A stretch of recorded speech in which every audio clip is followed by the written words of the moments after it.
యథార్థముగా మాట్లాడవలసి వస్తే పట్టుపంచ కట్టుకుని పరమేశ్వర సన్నిధానమునకు వెళ్లకుండా ఉండడం మంచిది. ఎందుకో తెలుసా? ప్రతి వస్తువుకి కూడా గుణదోషములుంటాయి. ఒక్క పట్టుపంచ నెయ్యాలంటే ఎన్ని లక్షల పట్టు పురుగులో చచ్చిపోతాయి.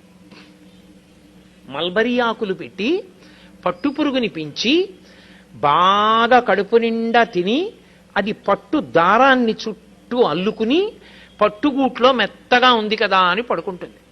ఇక అది పడుకుని నిద్రపోవడం మొదలెట్టిన తర్వాత ఇక అది బయటికి రాలేదు, ఇక పట్టుదారం వదలదు. ఇప్పుడు ఆ పురుగును ఒక్కదాన్ని తీసి బయటపడాయాలంటే పట్టు కాయని కోసేయాలి. కోసేస్తే దారం ఇంతంత ముక్కలైపోతుంది. అందుకే పట్టు కాయలన్నీ ఏం చేస్తారంటే మరుగునీళ్లలో పడేస్తారు. మరుగునీటిలో పడిపోగానే ఆ పట్టు పురుగుకి తెలివి వస్తుంది. అది బయటికి వెళ్ళిపోవాలని దారాల మధ్యలోంచి వెడుతున్న మరుగునీటికి శరీరం ఉడికిపోతుంటే గిల గిల గిల గిల కొట్టుకుంటుంది.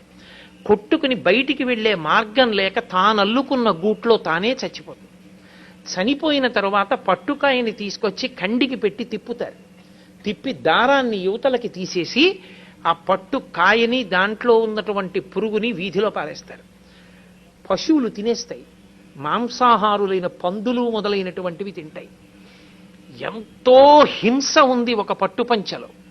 ఒక పట్టుపంచ కట్టుకుని ఒక పట్టు చీర కట్టుకుని ఆర్జిత సేవకి వెళ్ళడం కన్నా నూలుతో చేయబడినటువంటి పంచ కట్టుకుని వెళ్ళడం సర్వోత్కృష్టము. నేను వేదాన్ని ప్రమాణం చేసి మాట్లాడుతున్నా.